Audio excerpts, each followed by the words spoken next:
Yes, yes, yes, it is a Castworthy podcast, and we are back.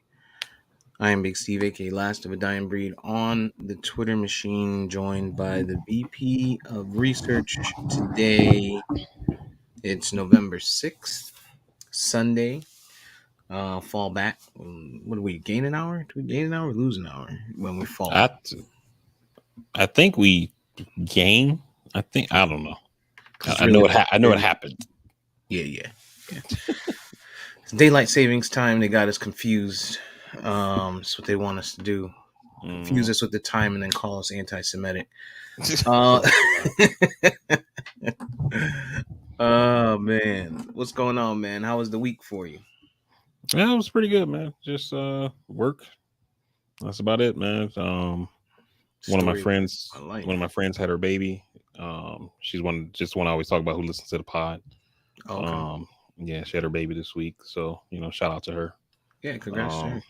yep. So, Happy, healthy.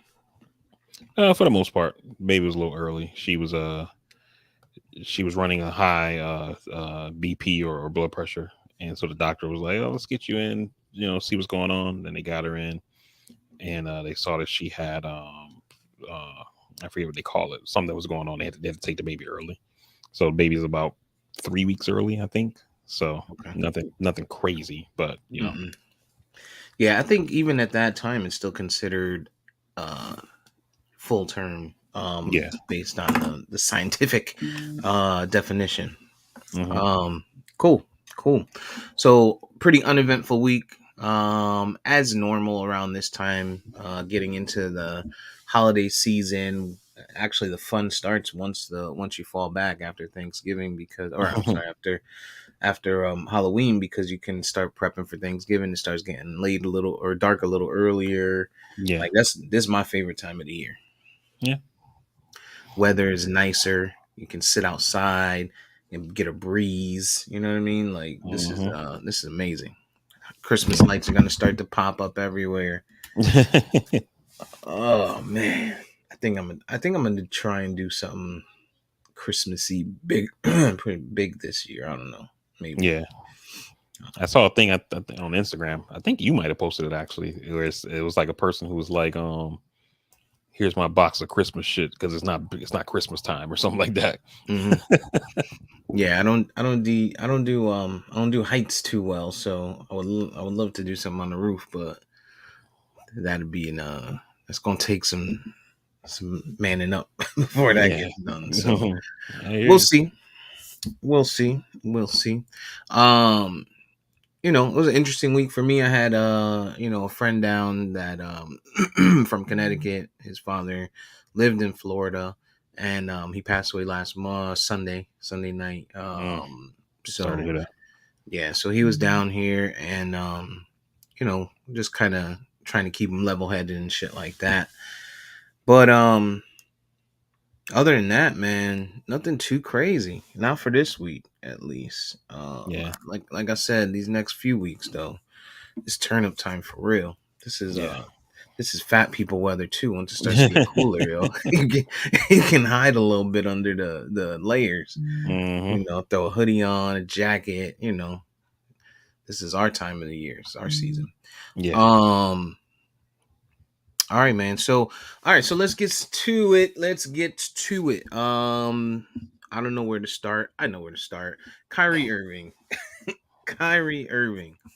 All right. So Kyrie Irving, we try to keep it a little bit light. It seems like the spotlight has shifted a bit from old Kanye West. I mean, don't get me wrong. He's still a co-star, but it seems like the star of the show this week was Kyrie Irving, and you know, I think it got a little. It was probably more so because you have some big name individuals that feel their need to comment. Like, of course, because they get asked about it, right? So you got the LeBron James, he has to comment. KD, his teammate, has to comment. Then you got the biggest sports show in history, probably the most popular, to me, the best sports show, with Charles and Kenny and and the boys on TNT, right? NBA on TNT. They have to, and they just got paid, so they're gonna tap dance a little bit. Um, so yeah, it seems like he's pretty big, and then also he's not walking it back, and he's in front of the camera all the time, not like a Mhm. Kanye, right? Kanye has to get an interview. Kyrie just got to show up to work, and the cameras is there. So Mhm. basically, they kind of doubled down. The Nets suspended at the beginning of the week. For those who don't know, suspended Kyrie Irving for 5 games. Some people were a little bit outraged and felt like there was no need for the organization to get involved. Some Mhm. people were a little outraged and said they should have done more, and then there were some people who were outraged that said Adam Silver should have gotten involved. um the thing with Adam Silver, I think it becomes a little challenging. I know he's running the NBA as a whole, but he's also Jewish, right? Mhm. So if it gives people a leg to stand on if the punishment is hefty, if it were hefty, if he had gotten involved. So um as far as I'm concerned, the 5 games from the Nets, I thought it was unnecessary, but I also respect it. Like, I've always been on that side of the business to say it's your company. You know what I'm saying? You can hold somebody accountable. I still don't feel like what Kyrie said or did, really, because he didn't really say much of anything besides "I'm not backing down." My intent here was to show that I'm educating myself. And then now he's double backing and kind of saying, as a black man, black person, we deal with XYZ all the time, which is 100% accurate. And it's kind of some of the things that I've been saying. Um so how I know how you feel, right? I know you are pretty hefty on the side of what he did or what he posted was promoting negativity, and anti-Semitic information and data. Keyword there, promoting. And so, how do you feel? Do you feel the 5 games was harsh? Do you feel the 5 games was enough? Would you have, if it were you sitting there, would you have made a different decision? I don't know if the suspension is a thing that should have been done, and the reason why I say that is that like when if a player does a dirty foul or um you know I don't know, they do something like domestic violence, that kind of thing like that. I get why they suspend them. That's why they put those detriment to the team clauses in these contracts in sports leagues. It's kind of like a catch-all where, you don't do something on the court, but we can still punish you for, your actions kind of vibe. You know what I mean? Right. And so I get that part of it. But I think some of the stuff that they are requiring of him, like saying like, sensitivity training it's like 6 things. It's like sensitivity training, speaking with the ADL, the Anti Defamation League, and some other things or whatever. Like, I'm fine with that. The suspension, I think that might have been a bit much. And then also, I also have a problem with them requiring him to make a donation of $500,000, even though for him, I mean, he gets paid 30 something million bucks. That 500 grand is nothing to him, right? But at the same time, to say in order for you to come back to the team, you have to make a donation to this group or whatever, I don't think they said to the Anti Defamation League. I think they said to some kind of like Anti-hate, just an anti-hate anti-hate group clause. or something like Yeah. that. And I'm not a fan of that. I don't, I'm not a huge fan of like forcing people to spend their own money for something that they may not want to. I get it, like the government requires you to have insurance, for your car or something like that. That's different. But to say Right. like you have to put money towards this cause, regardless, and not to say like if you don't do it, that means you hate people or whatever. But I don't like that idea of forcing him to have to donate money. Um, so overall, I don't have a problem with them necessarily disciplining him. I think the discipline itself might be a little out of balance. Yeah, I feel like the Nets, man, like they've always been like super strict with Kyrie, like with the um with COVID vaccine and stuff like that. Like, and we expected that from at least the COVID standpoint, the vaccine standpoint, and that was a bit strict. And then now you got this, and so to get everything here, and of course we don't know for sure because these are what's reported, but the team hasn't really confirmed. They're saying he needs to apologize and condemn the movie, which is tough for me. Apologizing, sure, and I think he's done that, kind of said, hey, I didn't mean to hurt anyone. But condemning the movie is tough, right? Like, I mean, to say, hey, it's one thing to say, hey, there's some stuff in there that may not be correct or accurate or blah, blah, blah. But, there's a reason he watched it, and there might be a reason he posted it. And so, maybe his beliefs, everyone has a, has a right to their beliefs. They have a right to believe in, conspiracy theories. I'm not saying that he's right or wrong for believing whatever he saw there, but that's a tough one for me. 500K donation to anti-hate cause. To me, if I'm him, I'm just gonna be spiteful and send it to Black Lives Matter, some type of Black Lives Matter. Um, Sensitivity training, bit tough. I mean, we saw that with Starbucks. Anti-Semitic training, again, tough to me. Meet with the ADL Jewish leaders, and then meet with Josiah. So to me, that's a lot, right? Like, I feel like, I mean, meeting with the team owner, I don't have a problem with that. yeah, yeah. But like, I get it, man. Like, you're he's a prominent face, he's a superstar, and you're an organization that you got to keep selling tickets, right? You got to keep filling seats. The night after this happens, you got people sitting in the front row with the with the shirts on that say "Stop hating Jews" and stuff like that. Like, so to the point that I've made in the past, the reach is crazy and the squeaky wheel gets the oil. You know what I'm saying? Not saying that, Jewish people don't deserve, oil, right? like if someone is anti-Semitic, they absolutely deserve, to be dragged and held accountable just this. But I feel like, we need the same type of thing from like a Brett Favre, right? That ain't racist. That's nothing. That's just, you took X amount of dollars and you got companies that came out and they're like, no, we stand with this guy. We endorse him. We've got endorsements with him and we stand with him. You know what I'm saying? Um, you know, you got Kanye and Kyrie, they come out, they post some shit, and it's, their world turns upside down. It's not one company, right? Nike paused, everything with Kyrie, which, that's a lot of bread right there for this guy. And then he gets suspended to 5 games. And then what happens if he doesn't do these things that they're demanding, the Nets, right? Are they never going to let him play for the rest of the year? Then, of course, I'm sure in the contract it says that if you're suspended or from the team for this type of behavior, it's without pay.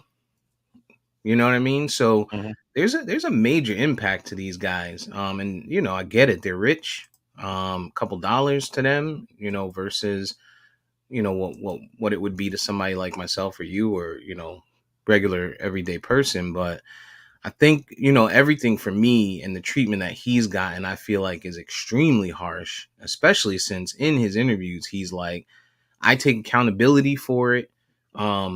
But I don't feel like I need to say sorry for posting something. I'm still trying to figure out some things my way, blah, blah, blah, blah, blah. And that could all be bullshit. But if it's not, if it's legit, like, yo, I'm trying to figure stuff out. I have a right to my beliefs. I have my rights to soul search. People that don't believe in God or religion, this is similar. I mean, because he didn't say, again, he didn't say, fuck those people, they deserve what they got or nothing like that. Now that might have been what was in the book, or the book might have been saying, or the movie rather, saying it didn't happen. Whatever is in there, I didn't watch it. I don't plan to watch it, or read the book. It's, but he didn't directly say that, and I feel like he's being treated as though he did. I hear what you're saying, and my pushback to that would be, or not to all of that, but to some of it, is that a lot of time. So Kyrie says, I'm trying to educate myself. I'm trying to learn about, history, religious history, whatever the context of this journey that he's on, right? And that's fine. And to your earlier point, right? People have the right to believe in conspiracy theories or whatever the fuck it is they want to believe. That's their right, right? At the same time, though, if you're trying to educate yourself and learn about things like that, there is a bunch of information out there. Is information that's been, peer reviewed. It's stuff they teach in universities, and is super scholarly, and has been, like one, like when like one thing about like science, for example, right, is that people say, "Hey, I did this thing, right? I put a Mentos into a Coke and it exploded." Mm, mm, And everybody don't say, "Oh, I just believe that because he said it." I go and run the test myself and it got the same result. And then now, it's been reviewed by multiple scientists, and we can say, "Hey, if you put a Mentos into a Coke, it's gonna explode." You know what I mean? And mhm, it's kind of the same thing when you look at religious stuff, religious history and stuff like that. People go and they do research and all this kind of stuff like that. Other people attempt to do the same to see if they can find these same things. And then, this kind of becomes like the standard of what people think about this particular subject or whatever, right? mhm, In this case, it seems like Kyrie is seeking information from people who aren't that resourceful, and they're feeding him stuff that is not reliable. And then you post this link to this video, right? And there was a clip, I'm not sure if you or EJ posted it in the chat, where it's Kyrie talking to the media the other day, and he's like, where were you guys when I was a kid, not learning that 300 million black people were buried in America? And I'm like, that's not true. Like, I don't know where the fuck he got that figure from, but and he could have just been misremembering something. I don't know, but it's what he said, right? And so all of this kind of stuff like that comes out under the guise of, I'm educating myself and I'm learning these things, and you guys are getting upset at me because I've learned all this new information, and now you're beating me over the head for it. Where some of these things that you're learning aren't actual facts. You know what I mean? And now, he's suffering for that or whatever.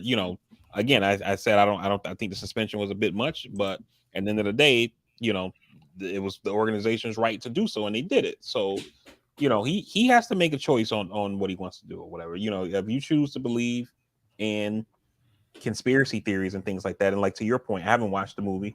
I didn't read the book or anything like that. Actually, I attempted to watch the movie just to essentially do my due diligence, since we were going to talk about it on the pod. And when I saw you had to pay to rent it, I was like, yeah, I'm not going that far. Like, like if it was available for free, I would have watched it just to kind of get my head around it. But I have read about it from reporters who have watched it. And from what I've read, like the movie is quoting Hitler, and is saying like the Holocaust was either it didn't happen, or the figures that came out of it was exaggerated and that kind of thing. And like these are things that are like provable from history. Like people who are Holocaust survivors are still alive. You know what I mean? It's not like we're trying to prove something that happened in 1600, where it's like, oh well, we found this old, manifest, and so that's how we know that John Smith was on this slave ship in 1600, because then we tied it to this receipt from a coffee shop, da da da da. You're trying to put these context clues. Like these people are still alive today, telling you like, yo, this shit happened. You know what I mean? I remember they came to our house and got my family, and they took us to this camp, and they did experiments on us, and you know what I'm saying? Like, and I'm not saying Kyrie denied this, but in the film, to deny that the Holocaust happened, that this shit is just, it's beyond absurd. You know what I mean? yeah, no, I agree. I agree. And I think, right, so I think that's when we talk anti-Semitic and we talk about labels, right? Quotes and dialogue like that is what that word to me is, is what it means, right? Somebody posting something, or even Kanye's situation, is it wrong? Should he have not had said it? Was he targeting a group? Yeah, but I don't think that makes them anti-Semitic for everything that we indicate that word should mean. When you wrap and you bundle everything up and then you label somebody something like that, it's very similar to using racism and considering or calling somebody or labeling somebody racist based on something that they may have said or posted or liked or disliked or whatever that looks like. And similarly, right? You'll have the same people that are saying this. Some of them will be like, oh well, Donald Trump's not racist. I know you're not one of them. You're clear in how you feel about Donald Trump, but people on that side of things, right? Some people, I'll give you an example. The extremist, right? To me, here, this what this translates to, saying that, hey, you posted this, you watched this, and you're entertaining this, it makes you anti-Semitic, is the same as somebody saying you voted for Trump, you're racist. You know what I'm saying? Like it's that extreme to me. And then when you talk about, so that's why I feel like the label is tough. It's easy to, it should be much better. There's ways to say, yo, you shouldn't have said that, you fucked up, like relax. But to label somebody something so crazy is out of control. To me. I think you make a decent point there, and I actually, like, in my own mind, looking at the Kanye situation and looking at the Kyrie situation, I look at them differently, right? Because you know whether or not Kyrie himself is anti-Semitic, I don't know. Like, based on the things that have happened this week, I'm not sure if there's enough there to say Kyrie is an anti-Semite, right? He Right. posted some stuff, and again, I haven't read the book or seen the film, but I've read about it. So I think the film is anti-Semitic. You know what I mean? But is it one of those things? Like, I'll use myself as an example, right? When I'm one of these people that I'm like, I'm always looking at stuff. I hear something, I wonder what that means. I Google it. You know what I mean? And the next thing you know, I'm reading about shit. I don't let those things change my beliefs. But I remember thinking back when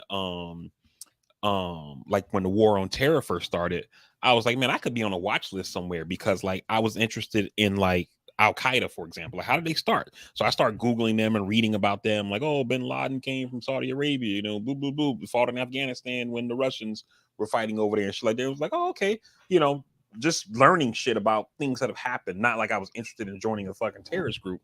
But if somebody from the outside looked at that, they might come and say, I think this dude is a terrorist.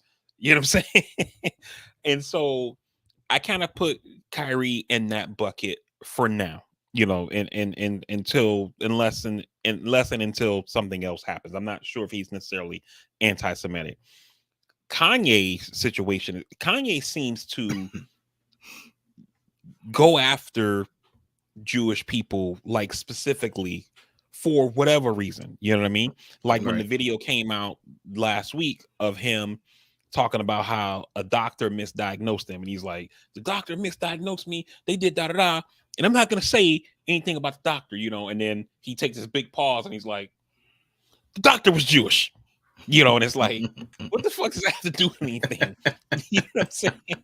And so it seems like Kyrie has a problem with Jewish people for whatever reason, whereas, right now I'm willing um um to believe that Kyrie may be in some kind of, information knowledge seeking ordeal or whatever. The sources he's choosing to seek information from are highly questionable, in my opinion. You know what I mean? But I'm willing to not cross the line with him just yet. Versus, in my opinion, Kanye's already crossed that line. Got you. Yeah, yeah, yeah. And I don't want to beat this thing into the ground, but I think partially what you're seeing, or what we're seeing as we look at this stuff is, and it's fucked up that society's like this, but that it almost feels like someone saying, "Yo," it seems Black Lives Matter, right? Someone saying, "Yo, have the same energy when there's some racism or some police brutality and shit." It sounds like people are, it's almost like people are saying, yo, that person is saying that, it's okay to be anti-Semitic, right? And that's not the intent, right? It's the same thing like with Black Lives Matter. When some people were saying Black Lives Matter, they weren't saying white lives don't matter, Asian lives Right. don't matter, right? They were just saying, yo, the point, the message here is, yo, we're people too, right? And we've been here dealing with this shit for years upon years upon years upon years upon years, and it's still brushed off. It's still, it's happening. We're seeing racist acts happening all over the place, and partially maybe it's because, right, you see, and we have opportunities. Something like this happens, or um someone makes a remark, you don't see the Jewish community running to the internet to make fucking memes and make a joke out of everything. You know what I'm saying? And our culture does that, right? Something happens, we find some way to make a joke about it, and maybe that's our way of getting by as people, because we're just used to the fucking poor treatment here in America. But maybe that's where we need to get better. Like, maybe we need to say, hey, no, no, you know take it serious. This whole cancel culture bullshit, make it a real thing, not cancel culture, but something similar to that. But make it have some type of substance, and don't make fucking jokes and games about it. Me included. Like, I post a lot of the funny shit that I come across, but you know, I think that's the opportunity for us versus saying, yo, y'all don't take us serious. As I think about it, that's kind of how I that's my takeaway. Yeah, I hear you. I mean, we definitely could benefit from, sticking closer together as a community or whatever. But I also think part of it, like when you look at the Kanye and Kyrie situation, it seems like a lot of our community has kind of just circled the wagons and are like, fuck that, this is bullshit. I'm riding with Kyrie, I'm riding with Kanye, whatever, whatever. And I feel like we can't have that energy on everything or what, you know what I mean? Like, it's the same thing we talk about, like entertainment or what. Like, I remember when that movie Soul came out, and I was like, I heard it was all right. And EJ was like, nah, we can't. The shit was trash. We can't just be letting it slide by because it's black people. You know what I mean? Right. But I feel like we got to have that same kind of energy, like across the board or whatever. Like, if something's fucked up, we gotta say it's fucked up or whatever, and not just say this person, they're skin folk, so we gotta ride with them regardless of what has happened or whatever, you know what I mean? But I think we should also not joke about like things that have happened in our community, and make them, make people see that our community takes it serious, and therefore everyone should take it more seriously or whatever. Yeah. Yeah, no doubt. I mean, I think we'll continue to watch it and pay attention to it. And I think maybe I will for research purposes find a way to watch that without paying for it. And share that information with you and EJ, should I be able to do that. So yeah, we'll continue to watch the space. Tuesday is election day. We'll go from one controversial topic to the next before we get into some fun. Tuesday is election day. How we looking? It's tough, man. If you look at 538, they're like a company, or they got bought out by the New York Times. This is a guy named Nate Silver runs 538. They look at a bunch of polls and then kind of say, based on what we're seeing in the polling, this is what we predict is going to happen. They're essentially like statisticians, basically. Hmm. And then Real Clear Politics is another group that does this as well, but they run their own shit. So according to the polls, a lot of people, they believe that the likelihood is that the Senate is going to remain with the Dems.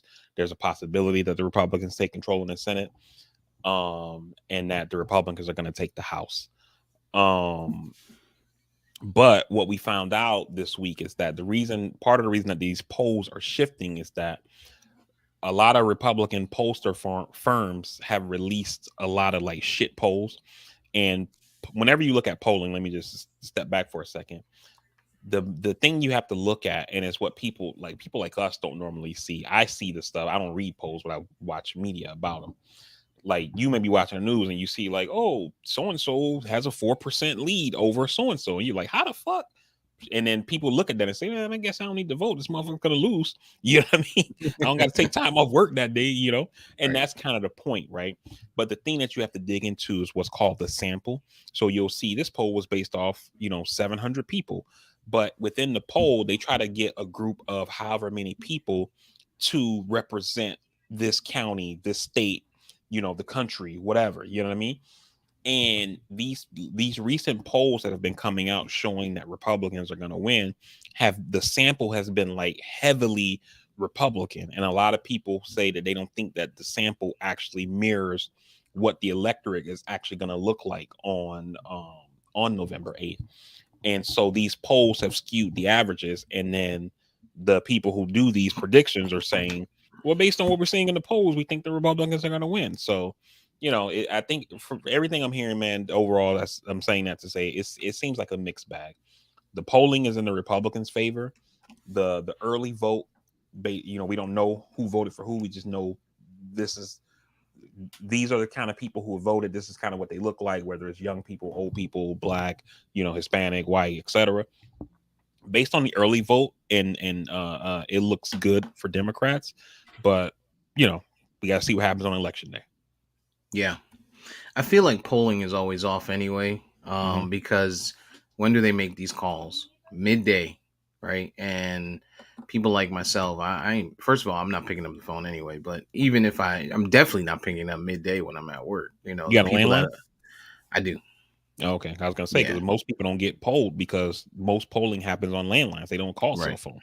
Right. So you think about the landlines. Who owns the landlines? In Mm-hmm. most cases, it's, the elderly, not very many of us. So we're talking about record numbers at the polls, so much so that recently, actually yesterday, when we were driving, I think it was yesterday, doesn't matter, it was yesterday or the day before, I saw a sign that said early voting overflow parking. Like that's how bad it was at one of the locations we drove by, Yeah. that they had overflow parking because the church, which normally has a huge parking lot, was full. Mm-hmm. Right, so you got record numbers of people turning out, and we absolutely know that because people are targeting younger voters, targeting black voters, and stuff like that, right? And the way we are today, people just feel like they need to make their voice heard and make sure that they're trying to make change, or whatever it looks like, whether it's changing to what they believe in from the right or the left. Mm-hmm. And so yeah, so I think those polls are going to say one thing, but to your point, yeah, it can be completely skewed the other way. And I Yeah. think, to me, that's the reason. So Yeah. So I mean, we'll see what happens, man. But I mean, this is basically last weekend. All the campaigns had their heavyweights out there. Trump was here in Florida campaigning for Rubio down in Miami.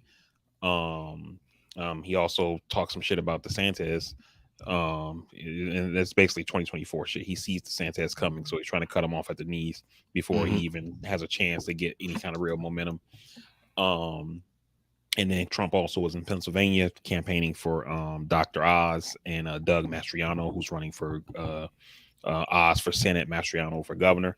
And then Obama's been out since like last week, Wednesday or Thursday, campaigning across multiple states. And then him and Biden held a joint event in Philly yesterday for John Fetterman, who was the current lieutenant governor of Pennsylvania, running for Senate, and Josh Shapiro, who's the current Attorney General of Pennsylvania, who's running for governor. Yeah, we probably would know a little bit more about the Philly presence if our local Philly person didn't disappear since the Phillies started losing. When they were winning, we heard from them every day, Right. I was gonna say, and I didn't, now, I don't watch baseball, and I was actually scrolling through my timeline on Twitter this morning, and I saw that the Astros won, and I was like, oh shit, I didn't even know it was over. Like, now I'm thinking like maybe we need to do a wellness check over there. right. That's why he's been so quiet in the chat. Yeah, until next week when Philly play, when the Eagles play, then we'll hear him again. Then Yeah. that's what happens. Senor E, for those who might be wondering who. Um. All right, man. Yeah, so I got to get out and vote, man. I didn't get to do early voting this year. It's just been super duper hectic. I will probably. Do you still have your mail ballot? I do. Mhm. You can do that. Just fill out your mail ballot and go turn it. Just you don't got. I mean, early voting's done, right? I think. Yeah, Yeah, I think it's done. Yeah, so you could take your I think mail yesterday ballot. was the last day for early voting Yeah, you could here in take your mail Florida. ballot and drop it off at a polling site. Like on Tuesday, instead of standing in line, you could just do your mail-in ballot, drop it off. Yeah, They'll have a drop box at the polling site, or I'm not sure, like if you're gonna be downtown, um, the arena. in the next couple of days, like in the arena area. If you Yeah, go to the supervisor of election office, it's down on Cayley Avenue, right, just right outside of downtown. You can yeah. drop it off there as well. Yeah, yeah. No, I'm a grown ass man, dog. I'm probably I'm gonna be a Tuesday morning, Yeah, on the way to work. I'll pop in and get it done. That's what I did I used, last year, I used to always say I was or going to not do that, last year, man. but a I've couple never, years ago. I've voted in every election since 2002, and I've never voted on election day ever. So Yeah, I always vote early or by mail, which yeah, also is early. yeah. I've done both of those ways here and there, but yeah, I don't mind the day. Yeah. Trying to pop in and get it done. Mhm. I mean, for me, it's Uh, because I was in the military, so it was like I would kind of like, if we came home for something, it's like, oh, okay, mhm, we're home. Let me go vote while we're here, and yeah, then or request my ballot to mail it in or what. So it's just I've just been kind of like I said, I joined the military in '99. I voted in every election since 2002. So it's just like when mhm, I started voting, I was already having to either vote absentee or early. So it's just kind of always stuck with me that way. And then when COVID happened, that's when I started really got behind vote by mail. So yeah. Forbid you rub elbows with normal civilians, right? Um, I don't even know what my polling place is. It's on my voter registration card, but I have no clue. I've never been there because the yeah, the library down the street from me is where the early voting site. the early voting, yeah, super close. Yeah, the church is literally at the end of my street where I where I am, so I'm good. Yeah. Um, cool, cool, cool. All right, so what else is going on? Let's see. Sports ball things are happening. Giannis Antetokounmpo, I think they're still undefeated. The Bucks, in the I can't never NBA. say that dude name. Giannis Antetokounmpo, Everybody Antetokounmpo. says it and it sounds so easy, and then when I try to say it, it's like the like, And I bet you all of us are saying it wrong still somehow. Like I probably. know we all just sound like we know what we're doing, but Even including myself. TJ said like at one time I was going to say something to him about Giannis, and I was like, TJ, you know Giannis, and he was like, yeah, Giannis, and I'm like, the fuck, like I can't even say Yeah, that shit. He knows how to yeah, say that it. guy. Gotcha. I'm pretty sure they're undefeated. Still early in the season. Yankees or Mhm. not the Yankees. The Lakers got their first win. They celebrated pretty hefty after their That shit first was win. ridiculous. I Yeah, that get it, was like teams go, like we see it in the NFL when like the Dolphins did that for McDaniel when he got his first win. But I mean, you're talking about a 16, 17 game season versus a damn 82 game season or right. whatever. And this is a coach, although he's a first time head coach. This dude has won championships in the past. You know what I mean? Like, come on now, like that shit was ridiculous. If I'm LeBron, I'd be like, yo, y'all gotta relax. Y'all, Right. if y'all don't relax, I'm retiring tomorrow. I just Um, pulled up the standings. Bucks are still undefeated. They're not no. 9-0 Bucks. Cavs are 7-1. Mm-hmm. EJ and I have kind of talked about them for the last few years because they were young. They had talent at the guard position. They got even better with the trade with Utah, um, bringing in Spider Mitchell. So that the East is starting to look a little bit better than what it has historically. You still have Boston up there, Atlanta, Toronto, and the Bulls. Mm-hmm. And then in the Western Conference, Phoenix. I mean, old man Paul finding a way to get it done. With those boys. Yeah.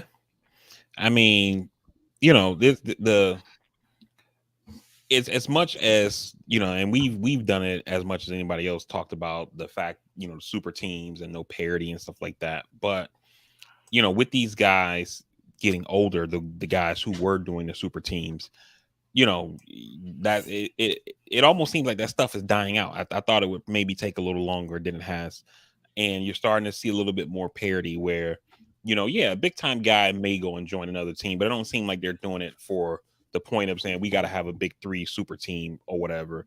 Hmm. And the fact that I think that some of these teams they have, some of them have two stars, some have one star, like Milwaukee for example. They got the guy, Giannis is the guy, he's the star. And then they have guys who could be stars on other teams, but because they play with Giannis, they're not. But it's Hmm. enough of complementary pieces to where it's like you got yourself a big two or a big three, and you can get shit done. You know what I mean? Yeah. No, you're right. You're right. And it's funny you went there. That's exactly who I was thinking as you started to talk about it. declining is Giannis. That's, I think we can give him part of the credit for that because he found a way to do it. Don't get me wrong, he has other good players on his team, Hmm. but it wasn't like a hey, let's get these guys together, let's get the gang together type of thing. He's kind of led it himself. And even though actually I think it was the year prior was the year he was like, I'm not going to a big market team. I'm good to stay right here. Right. I want to do it the right way. And he Hmm. did it. And he's been there since. And he said, he's made statements like, others have made in the past. I ain't going nowhere. I ain't going nowhere. Right. It's still early in his career and it could always happen. But I think that might be partial to it. And then also, people are seeing that it didn't work in Brooklyn, Right. or Philly for that matter. You can throw the stars together, but and they may not align. And same thing with Miami. Miami kind of built their team a bit, brought in one guy in Jimmy Butler, Hmm. and they've been pretty relevant. So I think guys are starting, and then of course, Steph Curry and those boys. So I think people are kind of like, yo, we can do this, and these guys got a lot of heart. They're talking mad shit. John Morant, Trey Young, these guys are, they got egos to Yeah. maintain. And I think we start to see the NBA kind of get back to some normalcy as LeBron's age out, and KD and Kyrie's time together seems like that those days are numbered. I don't know how shortly, but I feel like there's gonna have to be a change there somehow, some way. Yeah. But yeah, so and then of course you got Luca, right? Luca's just that guy. This guy is averaging 36 points a game right now. Of course, it's only 9 games Crazy. in, but this That's guy's still having, crazy. yeah, he's averaging 36 and 8. I'm sorry, 36, 8 and 8 right now. 8 boards, 8 assists a game. Kid is different, man. Yeah. He's different. But yeah, so NBA is good to watch. Keep an eye on those. Any bold prediction for the NBA specifically? Actually, who are your people coming out of the East and the West? For the East, man, I think it's still Milwaukee until proven otherwise, man. Like they just like Giannis is too good, man, and the team around him is really, it's like a puzzle, man. It all just fits together. You know what I mean? Like, Mm-hmm. you know how you watch stuff, and we're probably gonna get into this when we talk about football in a second here. Like, like you bring in a guy, and you're like, oh man, he brought in so and so, and the shit just don't work. You know what I mean? Yeah, And it don't seem that way with how this Milwaukee team is. It seems like everything is just up, like, hey, we need to make sure this person can defend, this person can shoot, this person can do both, and it's like it all just fits together like a fucking puzzle, man. And so I think it's Milwaukee until proven otherwise. And as much shit as credit, hype, whatever you want to call it, that people give Boston, I still don't think they're there yet. It seems like Boston is more of they're like the big dogs in the regular season. You know what I mean? And then when you get to the playoffs, and I get it, they made it to championship last year, or whatever, but like they don't seem like they're ready to take that next step yet. And maybe they need a veteran guy who's like been there. You know what I mean? mm-hmm. Who can kind of get them over the hump and say, yo, this is how you win. You know what I mean? Like a Shaq in Miami who had won championships, or something like that, to kind of get them to that next level, to show them this is how we have to step it up when we get into the playoffs, if we make the conference finals, if we make the finals. And so I think it's Milwaukee, man, out of the East. And in the West, man, I I don't believe in the Suns. I just don't. And I don't know if the rest of these teams that are leading, like the Jazz, the Grizzlies, etc. I still got Golden State, man. Until proven otherwise, that team is still the same team that won championship last year. And so, you come at the king, you best not miss. So until somebody knock them off, I still got Golden State, even though they're not in the top of the standings right now. But like you said earlier, it's early. Yeah. Golden State's 3-7. They're only 10 games in, but they did just lose to the Magic, who are 2-8, which is tough, right? Yeah. Magic have a young team, but I think Golden State is still kind of, even though on camera, if you've watched any of their games, they're attempting to make us think everything is all good there between Draymond and Jordan, and the chemistry and shit. Yeah, He pats him on the back, helps him up off the floors, whispers in his ear and shit. But that, I feel like that's all show, and I think there's still some challenge there for them, and that's probably why they're 3-7. it gotta be. It Yeah, has to be. Like if they got into a fight in practice, like example, when we watched shit, what's the name of it? The Jordan thing on Netflix. I keep wanting to say Hard Knocks, but that's football. no, it's not hard enough. Last Dance, Last Dance. Last Dance. There you go. And we see that when Jordan got into it at practice with was that Steve Kerr that he punched, or was it yeah. And so, but we never saw that. Right. You know what I mean? That wasn't on TMZ. I mean, TMZ didn't exist, but that wasn't on like Sports Center or whatever. News, yeah. You know what I mean? I'm pretty sure it probably was talked about in the media, but like unless you were like reading newspapers, you probably never heard about it until you saw The Last Dance. You know what I mean? Whereas this shit happens, we hear about it, and then like a day goes by and we already got video of it. You know what I mean? So I know, like, just as a man, I know that Jordan Poole got to feel some kind of way.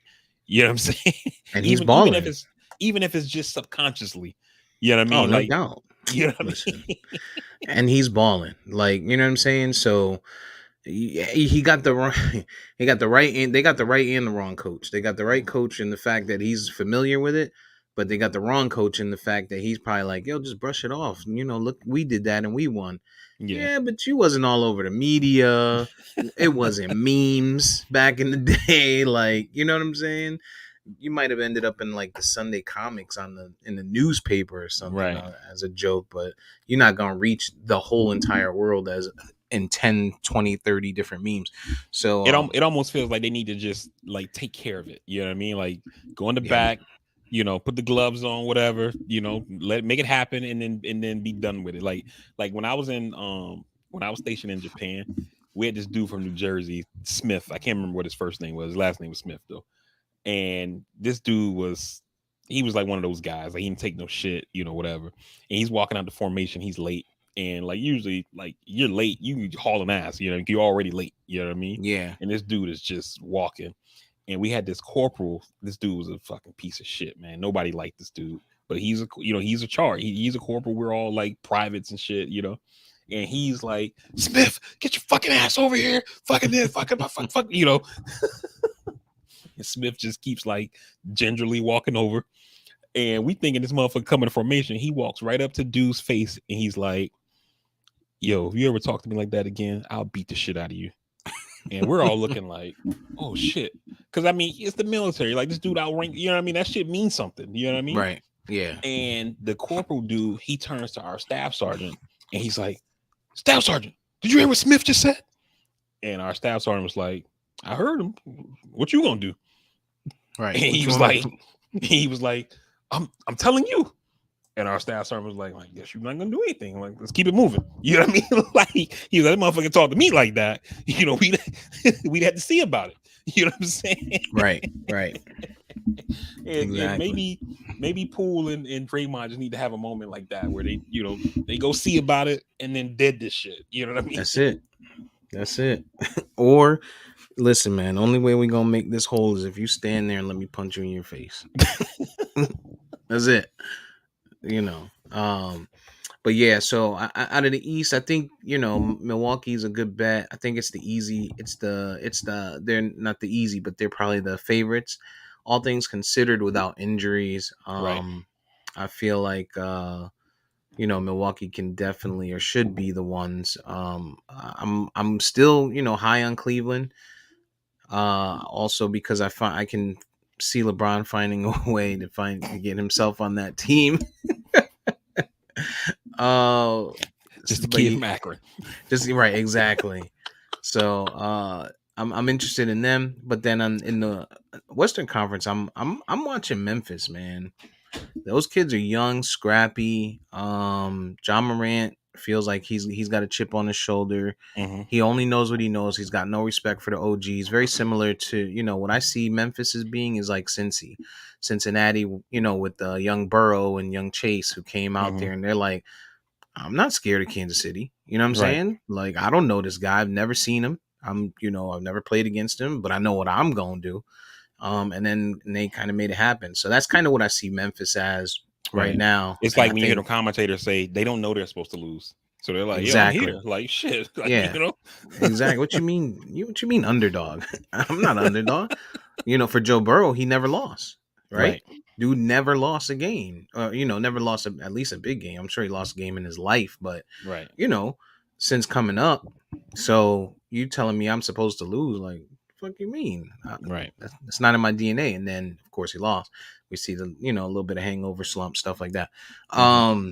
So yeah, for me, I'm going. I'm gonna roll with you. I'm Milwaukee, Cleveland as my second there, and then in the Western Conference, Memphis, and I don't know who else there. Obviously Denver's always going to be a thing.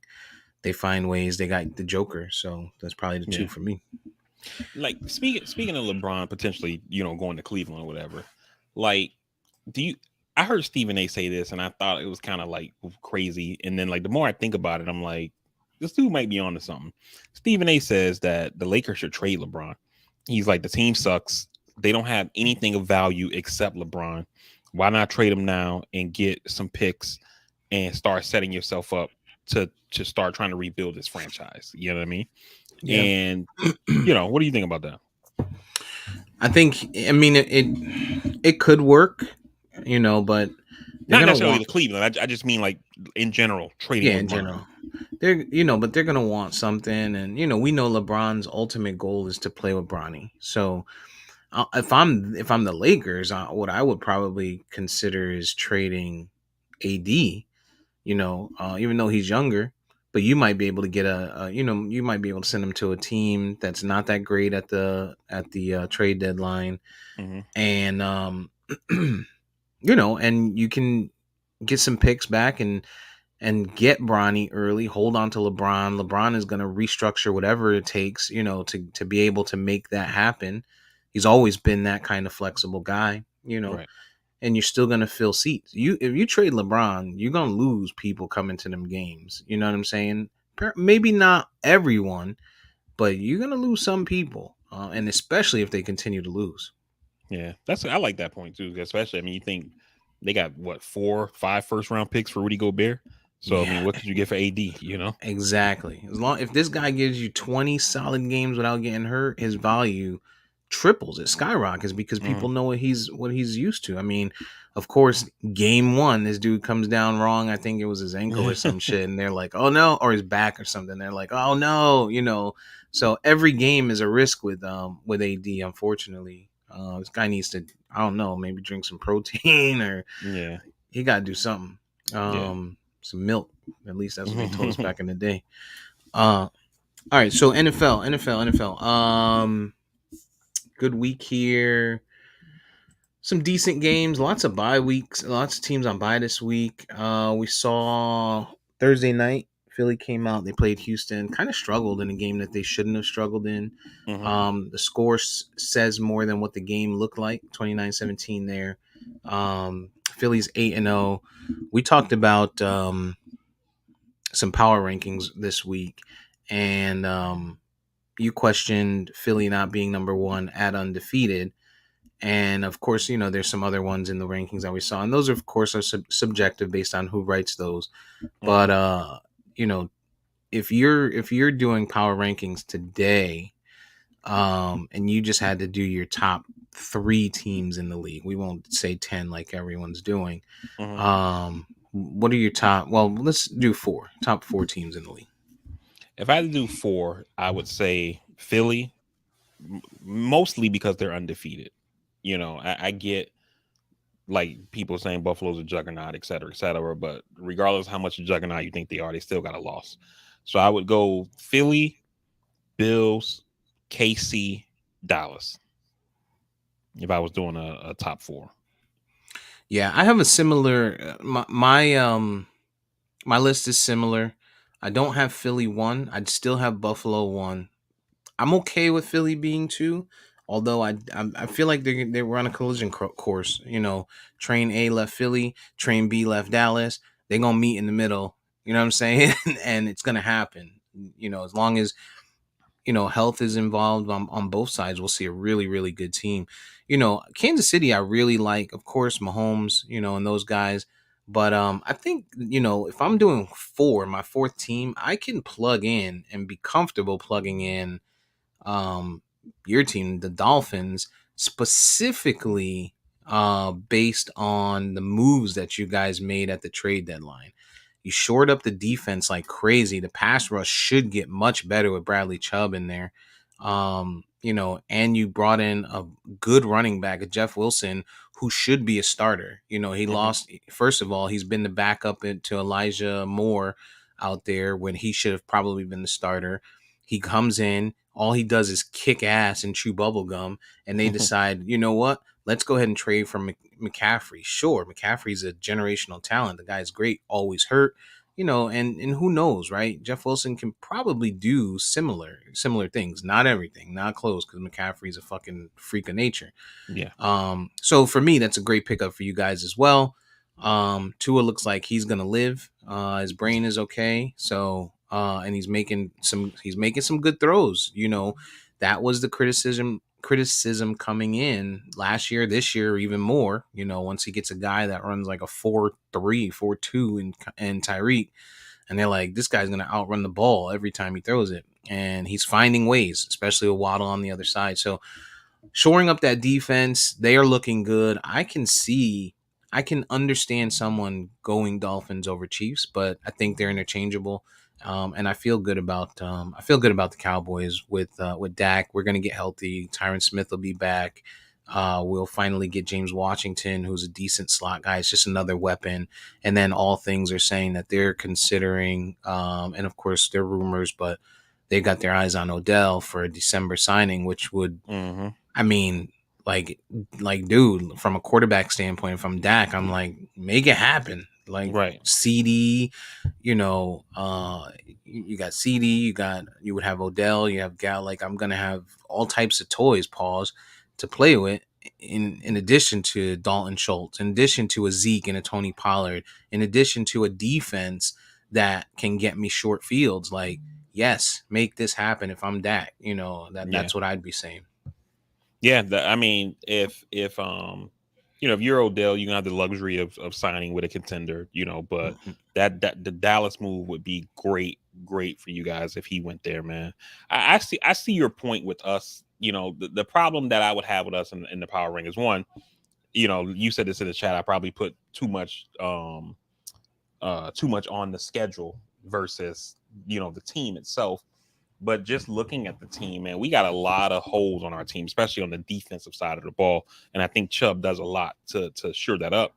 One, this year we're not getting pressure on the quarterback like we did last year, and Right. we're not getting pressure unless we blitz. And I think that's why we go out and get a guy like a Chubb. And our secondary is just so banged up, man. Byron Jones had off-season surgery on his Achilles, and we thought he'd be back to start the season. And here we are going into week 9. He's still not back. Still on the pup list. And then our third cornerback, Nick Needham, which was a guy who Flores found undrafted out of BYU, comes on our team, gets elevated from the practice squad, and becomes a starter as a rookie, and he blows out his Achilles. He's out for the Mm. year. Brandon Jones, ACL, out for the year. So Trill Williams out for the year. So it's Hmm. like everybody who's like next man up, they keep getting out for the year. And then our best corner, Xavier Howard, he's been playing through a groin injury since like week 2. So it's just terrible back there, and I think that's why they went and tried to get a guy like a Chubb to say, let's try to get pressure, just bringing 4, and we can free up some of these cornerbacks and not have to keep bringing them on all these exotic blitzes and shit like that to try to create pressure, and then we get burned downfield because everybody else is playing one on one or whatever. So, I think for me to move us further up the power rankings, I would have us in the top 10, but I don't know about top 5 yet. I would have to see what the defense looks like with Bradley Chubb before I'm ready to do that. Yeah, yeah. I think, and then of course being in the AFC, having a questionable secondary is not a good thing when you got, Right. a Patrick Mahomes, a Josh Allen, a fucking Joe Burrow. Hmm. Like you got quarterbacks in the AFC Right. that can throw the ball. So, yeah, I think to your point though, Bradley Chubb can come in there. You guys are not getting coverage sacks, so hopefully you can get some sacks without blitzing, get some better coverage out of your linebackers, and make that work a little bit. Have that help you out a bit, but ultimately you're just gonna have to be able to keep pace on offense. You're gonna have to be like the Bills. The Right. Bills defense, sure, they're good, but I don't think their defense is as good as people think. It's just the fact that if they're in a passing down 60% of the game because the Bills are always up by 10, 14, 21, come the second half, they have nothing else to do but pass. Now, don't get me wrong, Exactly. they brought in some pass rushers, but you wouldn't be pass rushing if you could get guys to be able to run the ball. Exactly. So yeah, so the Bills they're a challenge there, and so the question for me again with the Eagles at 8-0, they're great, but the strength of schedule for both us and them, right? Similarly, we had the easy schedule. Our division had the easy schedule this year, which is why you see the Giants at what are they, 5-2 or 5-3? Just I don't know, maybe 6-2 like the Cowboys. Hmm. Um, we had a really easy schedule this year. Commanders are 4-4, so as the Eagles get into later rounds, their heads get bigger and stuff like that. Later in the season, some tougher games come, playoff time comes around. I'm still very questionable about that team. I do think they're a playoff team. I do think that there's a possibility that the NFC East can send two teams. Hmm. I think it's almost a definite with the way the NFC is this year. So maybe three if the Giants can get it together. But we talked again also about some predictions, some Yeah. bold predictions or some predictions that we made early in the season. And so I'll let you kind of lead that one because I think that's a really good topic. Yeah, and real quick before we go there, to your point about the schedule and things like that, like with that you made with the Giants, you can say the same thing for the Jets, right? Like I saw a thing this morning on Twitter where the person said that the Jets have only beat one team with a winning record that's at 500 or better, and that's the Dolphins, and that's the Skylar Thompson Dolphins. You know what Right. I mean? So and but people are like, oh, the Jets are doop doop doop, and then when you look at the schedule, they got the Bills today, the Patriots following that, and then the Bears, the Vikings, the Bills again. Oh yeah, So you know what I that mean? It looks changes a like little bit. right. So it looks like they're about to go right back to where they've been. They just have had an easier schedule. So yeah, they got 5 wins. They're punching above their weight because of who they played.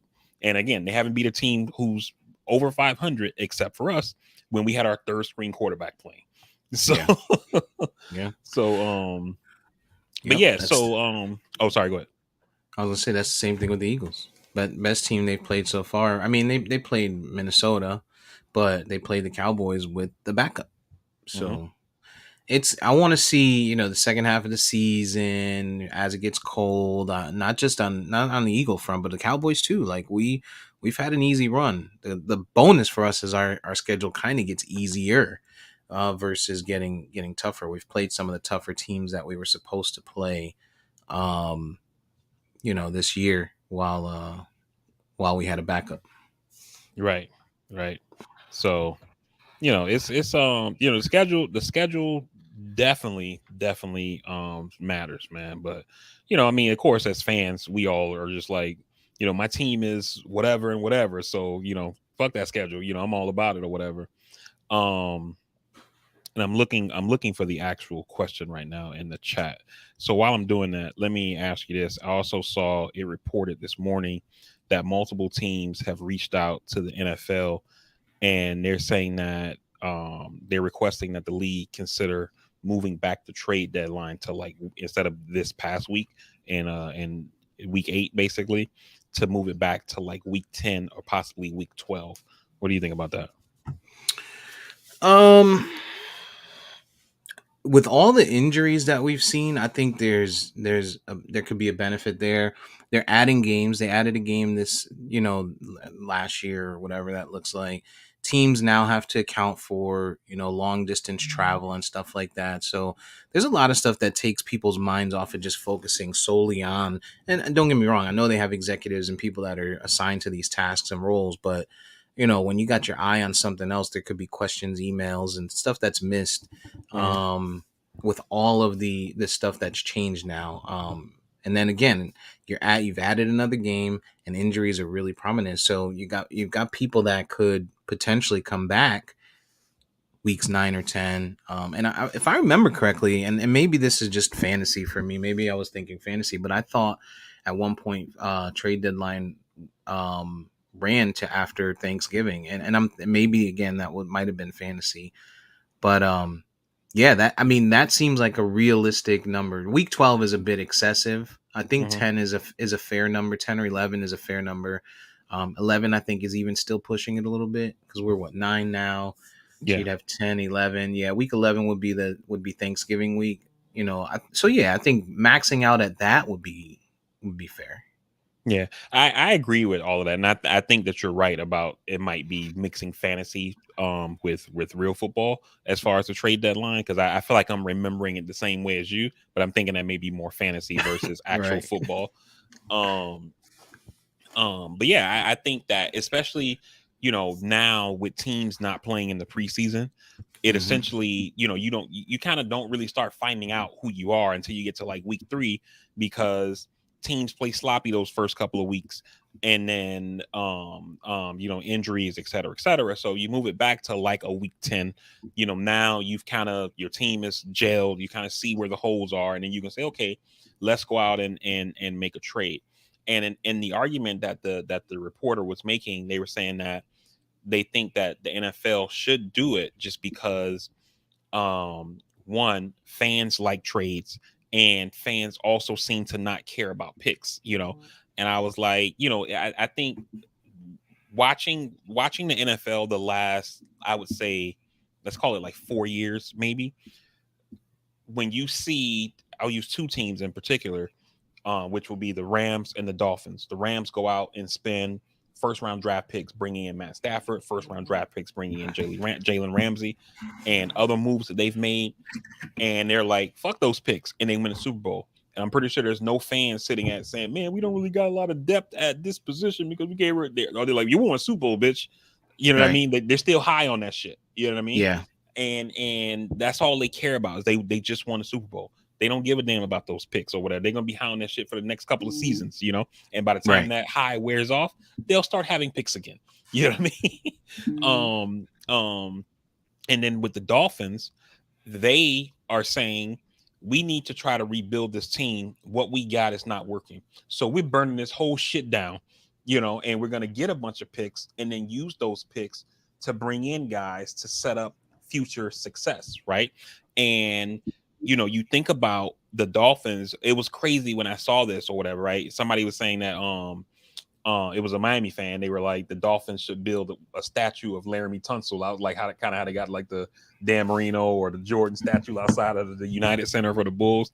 They were like, Yeah. they should make one of Laramie Tunsil, because the one trade for him led to um um that led to Tua, that led to Tyreek Hill, that led to Jalen Waddle, that led to Bradley Chubb, and on and on and on of these people that we picked up from that one trade or whatever. And so on both ends of the spectrum, I feel like fans are kind of like, fuck those picks. If we're close, do what you got to do to bring in the guys who's going to make us win a Super Bowl.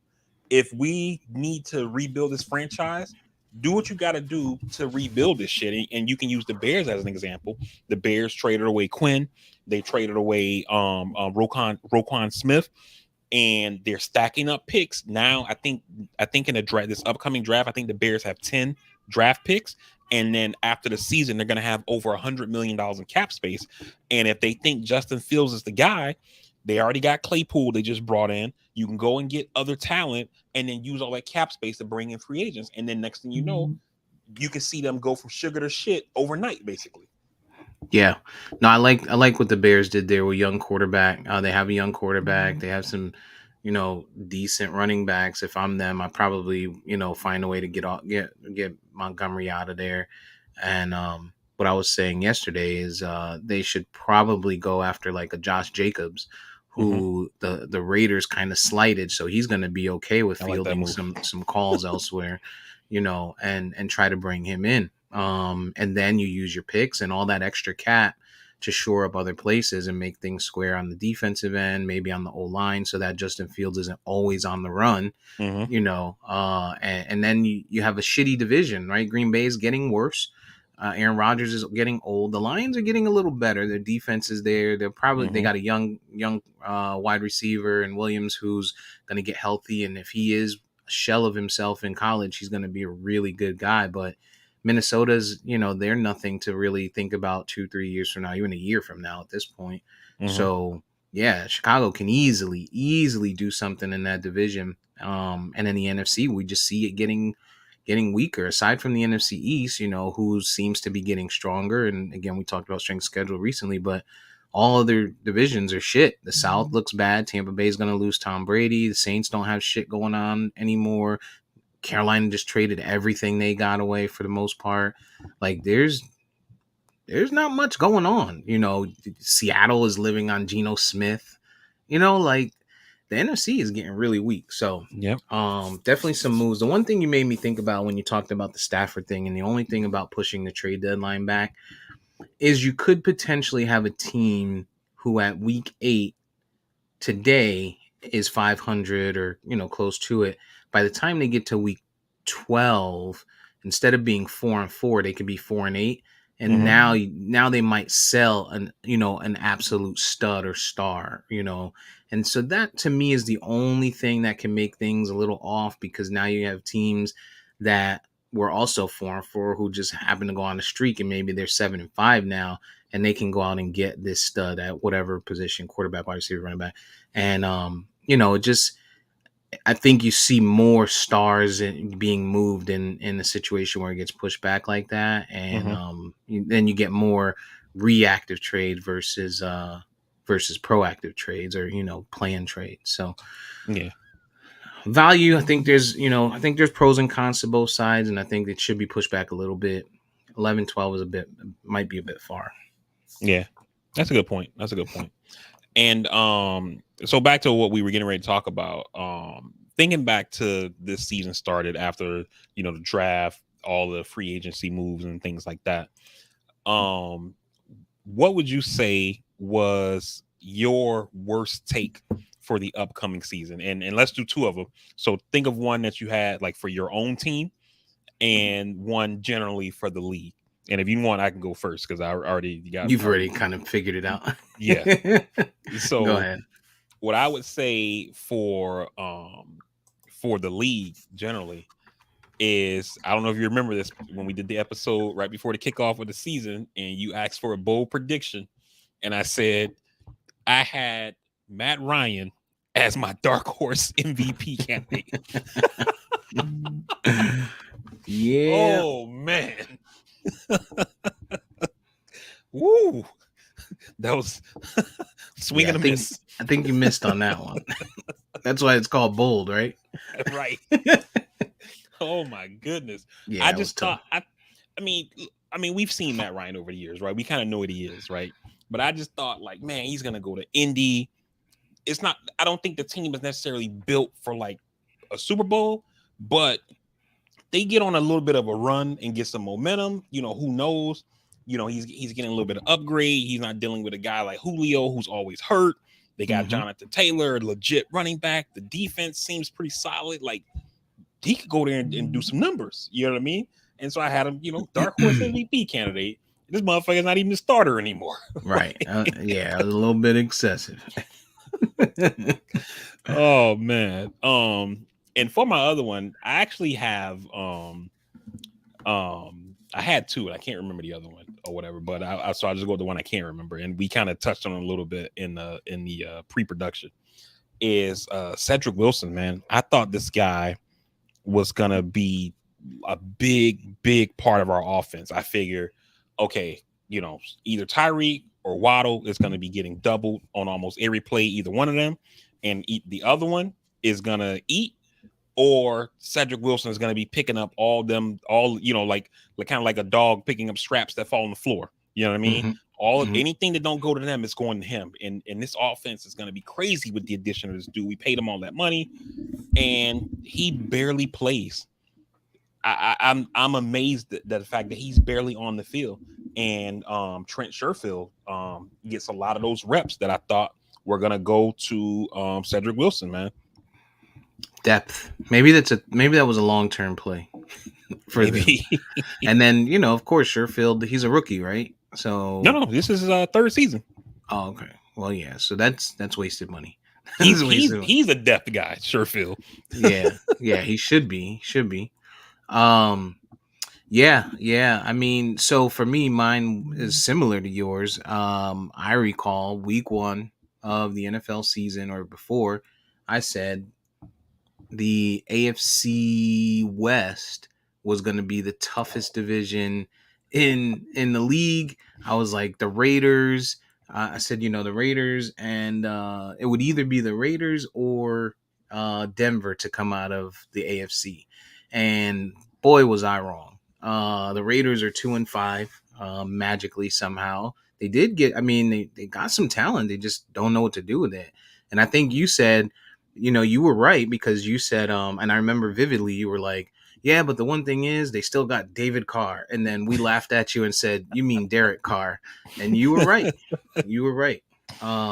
So that was one. And then, from the Cowboy standpoint, um, you don't know, I don't know, man.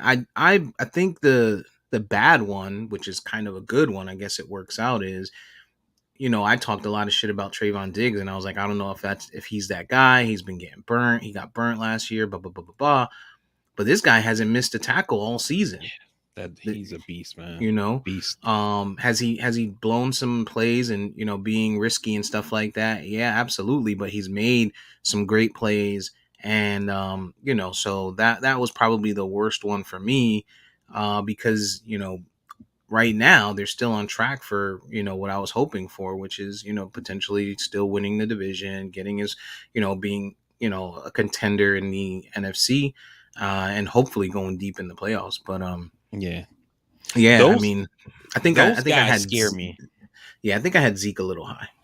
Those guys scare me for you all because I feel like y'all team is shaping up to be like Seattle, where you got all this young talent on rookie deals. And it's like y'all need to win like We got to this year or capitalize. next, Yep. because I just can't envision how you keep Parsons, Diggs, and CD. I Right. just can't see how. I mean, look, this past I would say this past year, but this season in general has brought me to the position of the salary cap is not real. Like the way that they be converting salary into bonuses and all, you know what I mean? So I'm pretty sure there's Backloading, front right. loading, yeah. So I'm pretty sure there's some kind of accounting jujitsu that they can do to make the numbers work. But me just being a regular NFL fan, I don't see how they keep all three guys. No. I mean, it's possible, because remember, we still have Tyron Smith on a huge contract. I think he drops off this year, and I don't think they're going to re-sign him unless it's cheap. I think it's something like, no, next year. Next year he drops off. So this year he's like 30 something million in cap. Mm, Next year he drops all the way down to 13 million. You know what I okay. mean? With only a 4 million bonus next year. So if they drop him, right? If they were to drop him next year after this year, then they clear 13. Really, they're clearing 30 plus. So that's a potential. Then you got Zach Martin, who's always flexible in restructuring. He's already restructured once or twice, but he's also getting up there in age. So in the draft, they've gone and they've made defensive picks. Now they need to go get back to that O line, focused draft like we did prior when Romo was there and stuff. And if they can find a way to talk, Zeke into restructuring or something to keep Tony Pollard. It's going to be really tough. Tony Pollard is going to get a huge deal somewhere, or at least an Yeah, offer somewhere, and it's going to be tough for them to keep him. So to your point, this year is a huge year. There's a 1 or 2 year window for them to win before that team starts to look completely different. So, yeah, but yeah, it's going to be interesting. Definitely interesting to watch. For the remainder of the year, because each week it's going to be shit talking between myself and E, no doubt. for sure, man, for sure. Um, yeah. So this week, I know we've kind of just been doing like some notable big games, and there's not many this week. I think I thought there was more than what really are. Dolphins Bears. You guys going into Chicago 1 o'clock game, 5-3, 3-5. I got you guys winning. How you feel about that? Yeah, I got us winning too. The Bears should want us to win too for their future prospects. Yeah. Yeah. Like if Justin Fields throws a touchdown, they should probably pull him. Like, Yeah. fuck you doing out there? Like, The other notable game, actually there's two of them. There's the Rams and Bucks at 4:25 this afternoon, and that is a the battle of the old men and Matt Stafford and the yep. older man and Tom Brady. Both are underperforming as squads, the Bucks and the Rams. Three Uh-huh. and five versus 3-4. What's that look like for you? Man, I'm gonna rock with the Rams here. I don't I think I've been saying this shit the last 3 weeks. Tom Brady's 45. And at some And he point looks 45. he looks 45, and then not to mention what's going on in his personal life and stuff like that. I have to imagine that stuff is taking a toll and is gonna impact his play somehow. So I'm gonna go with the Rams here, man. Yeah, no doubt. I mean, the stress of going through a divorce, not seeing your kids, regularly, I'm sure that's and we don't know if he's seeing his kids or not, but Right. I have to assume that they're living separately, and he's a fucking gym rat. So, Yeah. Yo, speaking of that, did you see the meme of they were like Tom Brady's son playing 2K to spend time with him? yeah. Yo, Yeah, internet ain't shit, yo. they go a little far. His kids are getting older too, so Yeah, man. he's being real selfish. But I think the Bucks find a way to win that game. It's actually a home game. Yeah, it's a home game, 4:25 today. I think the Bucks find a way to sneak that out. They're getting healthy at the wide receiver position. Tom Brady's just gotta, now he's finalized his divorce. He kind of came out into the media and announced that it's done. So I'm thinking maybe he can kind of turn the page a little bit in a sense, at least fold the page, come back to it later, Yeah, and start to get it done. It's going to be necessary, especially in that division. None of right. them are really any good, so there's opportunity. That's probably why he hasn't retired, or left, like because there's still potential. And then the Yeah, second one is going to be Titans, Kansas City. They're both 5-2. It's in Kansas City. I think Tennessee is still without Ryan Tannehill, so there's probably nothing to see there. That's an 8:20 game. They probably should have flexed that game, but we always talk about they only get 3 a year, right? Something like that. yeah. It's like 2 or 3 a year, and there's I think I posted in the chat about that, about how there's like some riches like in week 15, and so they might be kind of saving that flex to do it for more for things that have like actual like playoff implications and things like that later in the season. So yeah. Yeah. Before we move on, you just said it, right? So in weeks 15, 16, 17, they're even 18 weeks, right? Oh, Yeah, 18 now because you got 18 weeks. 17 games now. They've started putting a lot of divisional games, a lot of big games and stuff like that. What's the potential, or what are your thoughts from the fantasy world moving to 16, 17, 18 versus 15, 16, 17 for playoffs? That's kind of tough, man, because I'm hesitant just because of like injuries. You know what I mean? Mm-hmm. You it's a long season in sports in general, but in football specifically, man. And so I would hate to be hoping for a guy you need in the fantasy playoffs, fantasy Super Bowl, and you're counting on this guy in week 16, and they got him on like vet rest because they've already made the playoffs or whatever. You know what I Right. mean? Yeah. So yeah, I would be hesitant to do that. What about you? I can see. Yeah, I can see that happening. The way the standings have been recently, we've seen a lot of closer things, and they've made some divisional changes at the end of the year with the schedules. So I think there's absolute value there. It gives fantasy players an extra week. But yeah, to your point, I mean, people are going to get rested, and it's just a matter of being able to make those pivots and those changes and having depth on the bench Yeah. and shit like that. But yeah, it can absolutely change a team who should 100% be the Super Bowl champion in fantasy to a team that ends up losing in the second round or even in the Super Bowl because of Hmm. people being rested. Yep. Yeah. Um. All right. What else is on the list this week? Let me check my topic list. You got anything on your topic list? Not well. I have one, but I'm not familiar with what happened, so I'm hesitant to talk about it. Which is the situation with Drake and Meg The Stallion. Like I seen on social media people. I mean, they've been giving Drake the business, and I'm like, what the fuck did he say? Like, are Yeah, you like clued into that? you know what it is, man. It's sometimes just selective rage, right? And we talk about it all the time, and it's same thing, similar, almost goes back to the Kyrie stuff, but selective outrage. Meg Thee Stallion allegedly was shot in the foot by Tory Lanez. They're still going through the trial and such. Hmm. But Drake put out an album this week, and there was a number of tracks with him and 21 Savage. And it might have been a kind of a duet type of thing, I guess you would call, a little group effort type thing. Hmm. And he had some wild ass lines on there. He went at a few people. But part of the Meg The Stallion specifically that you mentioned is he basically alluded to the fact that she didn't get shot. Basically, Mm.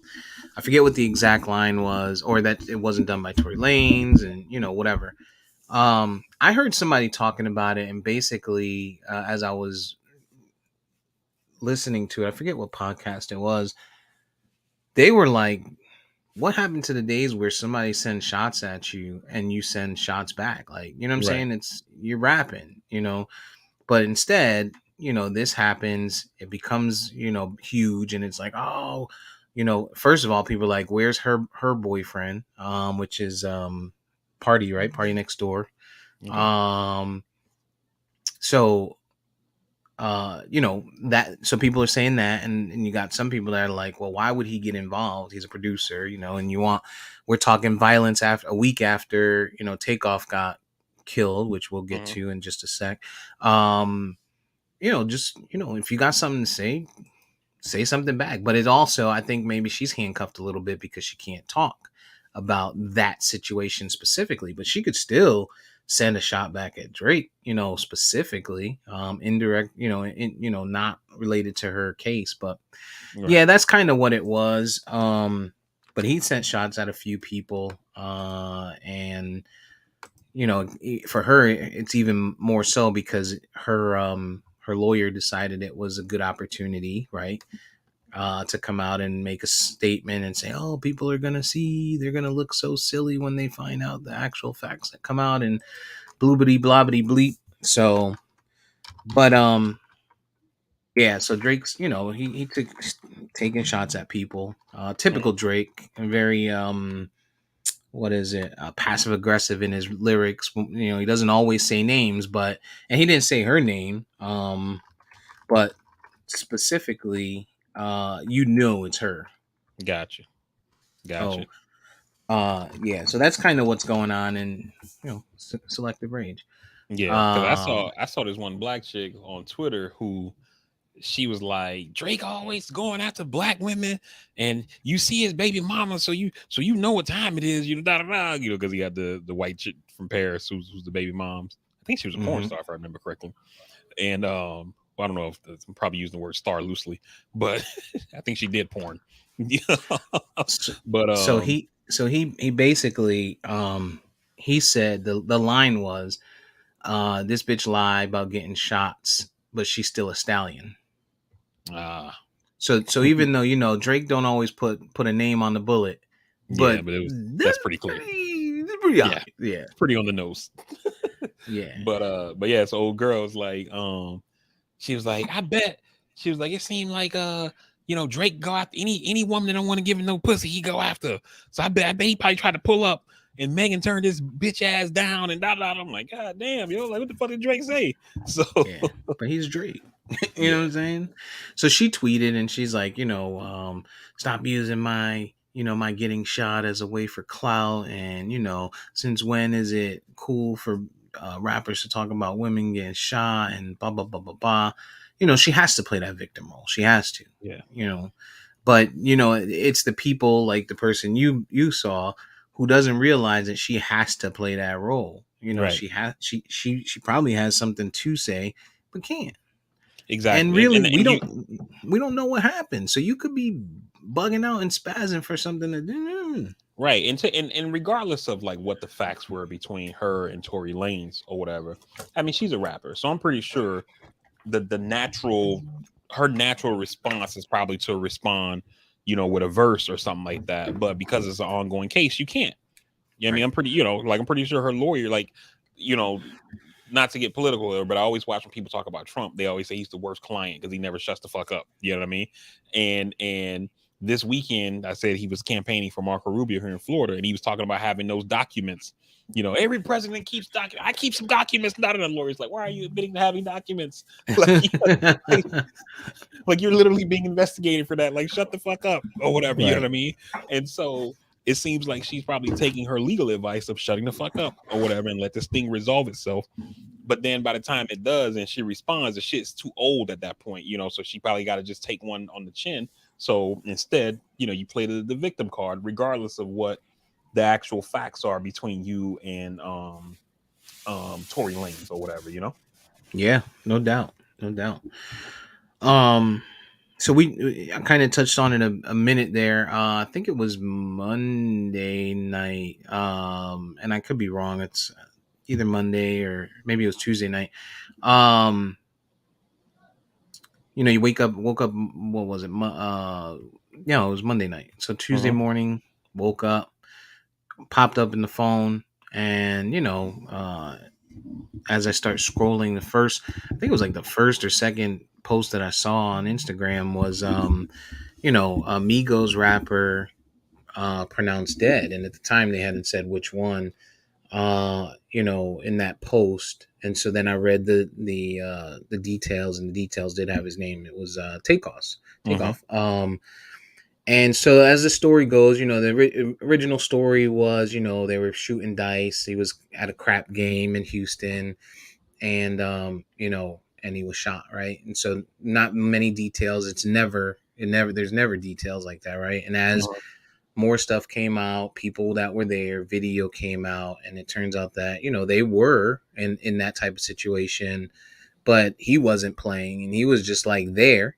And when you watch the video, it looks like Quavo was kind of in a heated debate with someone, and that led to shots being fired, and allegedly it was a stray that hit Takeoff, and Gotcha.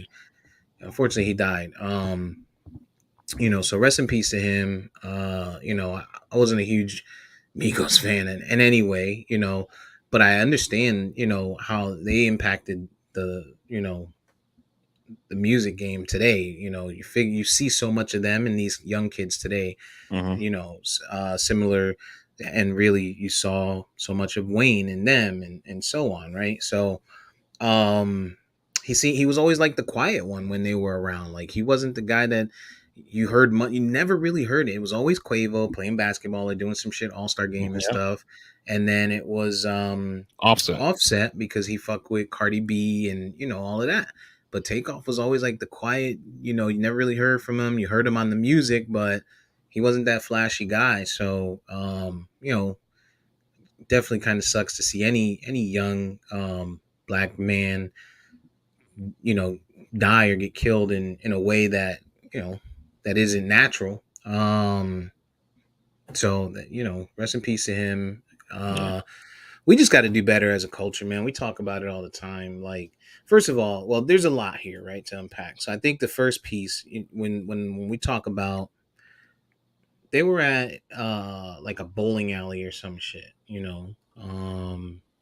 Houston. And first of all, people in Houston get to it. We've seen like Benny the Butcher got shot in Houston. Hmm. Another underground name rapper got killed on the highway in Houston. Like they get to it in Houston. You know what I'm saying? Like if there's a spot, if there's a top 5 list of places in the United States that if I'm wealthy or even being me today, like I'm not gonna be outside of security. I'm not going to be doing something other than what I'm there for, right? I'm there to perform or whatever they were there for. I'm doing that and I'm moving on. And Houston is one of those places. And it's unfortunate. I mean, they're young dudes, and sometimes that's just, listen, CeeLo is a thing, shooting dice is a thing, playing spades similarly, right? But you're too high profile. People gotta understand you're too high profile to be putting yourself in that situation. And Right. even though it wasn't like a yo, I'm gonna rob this guy type of thing, you just never know, man. Right. Now, I think you're absolutely right, and I'm glad you said that because with this story, like you went exactly where I wanted to go.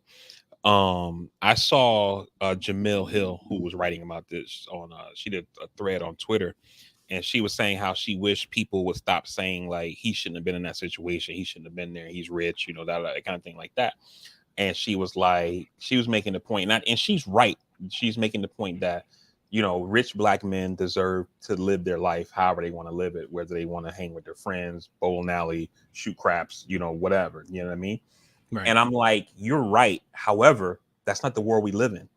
You know what I mean? We see guys who are at that level in these kind of situations, and even though, to your point, like you said, he caught a stray, it wasn't like a somebody trying to rob him situation.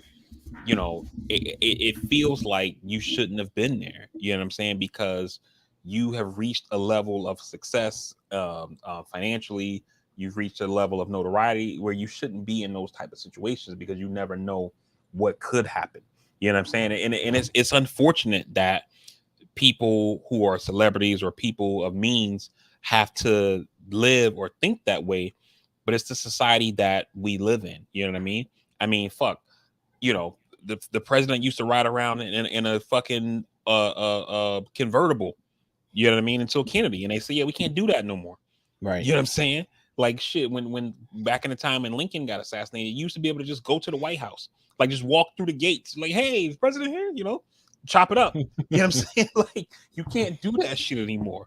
It's unfortunate, but it's the world that we live in. You know what I'm saying? And so if you're a celebrity, you or not just celebrity, if you're a person of means, you gotta roll different. That's just it just is what it is.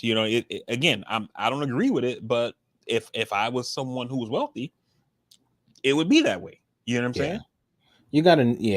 You just have to know where you are, man. Like, listen, um, you want to play dice, go to the casino. Go to the Exactly. casino. Play craps at the casino.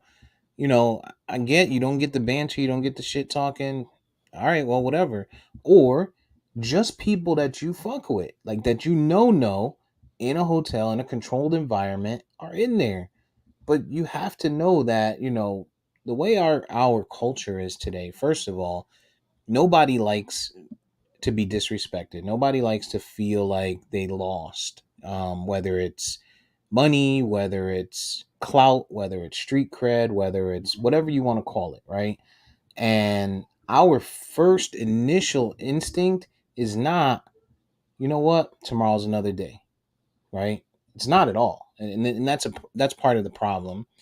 The second instinct is not like it used to be. You know what? I'm gonna just punch him in his face, and I'm gonna just disrespect him, and then we're gonna fight.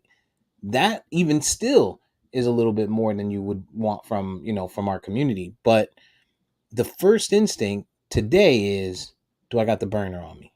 You know what I'm Hmm. saying? Everywhere you go, no matter what, before you even get to where you're going, you're thinking, do I got the burner on me? Especially if you're in that situation. And then when you lose, and you feel disrespected, and you know that everyone's carrying a camera, and and the reach is crazy again. We talk about reach, you know, the initial thought is, I can't let this happen. You know what I'm saying? People gonna laugh at me. They might make Right. memes out of me. I ain't gonna be able to, smash no broads no more. Like this is the thing that goes through young black men's heads, and it's Hmm. unfortunate. And that's how you end up with situations like this. They probably going back and forth about something stupid that they could have walked away from and just Yep. been like, yo, tomorrow's another. Listen, I'm rich, man. I'm rich. I'm rich. Like Yep. whatever. You mad? You mad? You know what? Here, take your money back.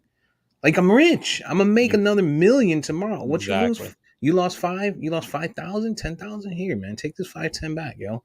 I'm not even trying to be like I don't want to be in a heightened situation like that if I know that tomorrow I'm gonna make that back just by waking up. you Right. know. Um.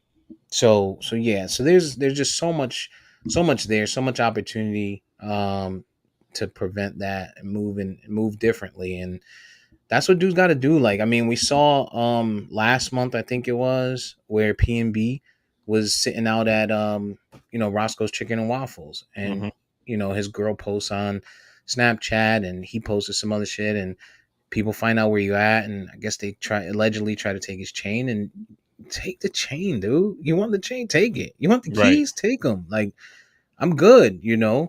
Um, there, we continue to see these stories, and nobody changes how they move, and nothing is changing. So um you That's just like gotta hope for that's the like with best. you. Like even with you, like we're not rich by any means compared to these folks.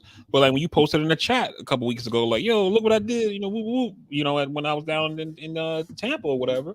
And I'm Hmm. like, yo, did you have him walk you out? Like, cause like in my mind, I'm worried. I'm thinking like, yo, like you at the table, who knows who there, who saw what? You know what Yep. I'm saying? Like now you gotta wait for them to take you and get the paperwork straightened out and shit. Like how long did that take? Somebody could have got a setup going.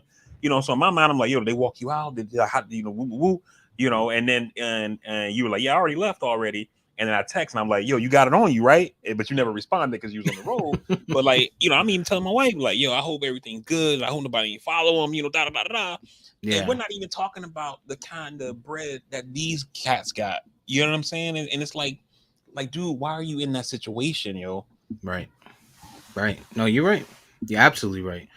um but yeah, we got to do better. And then of course, right, then you add to all of that, right, all the cultural stuff we just talked about, the situational stuff we just talked about, and then add to the fact that inflation is at an all-time high right now, and people are just fucking struggling. Yeah. You know what I mean? People are trying to make ends meet. And I know this wasn't a situation where somebody got robbed, was trying to rob them or anything like that. But you have to think about all the things that could happen, in any type of situation when you put yourself somewhere where you may not be familiar with everyone there, especially when you're fucking rich, man. Yeah. You got to, So, man. You have but we to. need, I just feel like, listen, man, there's so much, the reach is crazy right now on everything, and as a society, we need like a reboot, like we need a reboot. We need a factory default, set it back to factory settings, and Yo. let's just start this whole shit all over, because America is fucked up, yo. Yeah, yo. From the top to the bottom.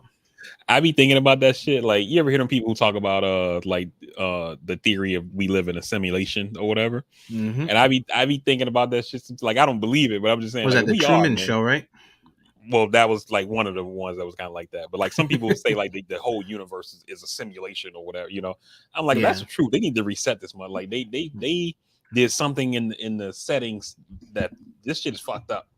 Right. Whoever, yeah, whoever is controlling my character, like, like, take me somewhere where the money is at. yo, I this be, it's I be crazy, thinking, man. I be thinking wild shit like that all the time, man. But Yeah, I just can't say it out loud because I don't want to be committed. But yeah, man. So rest in peace to Takeoff, man. for sure, for sure. Of the Migos. Obviously, we don't know him, nobody, but we just got to do better we got to do better as a community, man. And Yeah, those are the types of things that lead to, anytime there's police brutality or police related shooting, the individuals that come out and say shit like, well, what are you doing about, you don't have a problem when you guys are killing each other, you know, these types of things, man. And we just continue to let it happen, and it mhm, continues, to go on. So, hopefully we can do better as a people, man. for sure, definitely. What else, man? I'm running out. I think I'm out. I think Yeah, we shooting. should hit up bingeables real quick. Yes, Um, yes, shooting blanks. What you been watching? Normal stuff. Survivor. Two new things that I watched. One's not new; it's just a continuation. White Lotus. Checked out the first episode. Mm-hmm. First episode was straight. I like one. This bothers me sometimes, and I don't know why it does. It shouldn't, but like they're over in Italy, and so like the Italian characters be speaking in Italian, so I got to read the subtitles and stuff like that.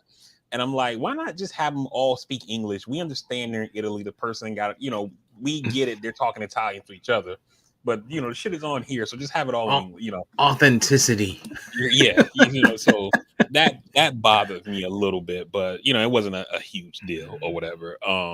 I can already tell. I don't even. They started this season off different from last season. So remember how last season everything is leading up to the finale when dude dies or whatever. Yeah. Whereas this season starts at the end. So you see a woman who's at the White Lotus. This like her last day.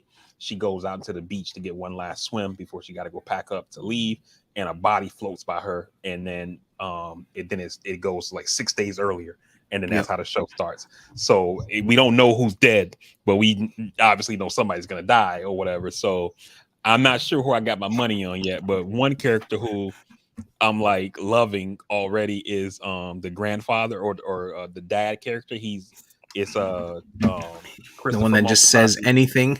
Yeah, it's Christopher Moltisanti from Sopranos.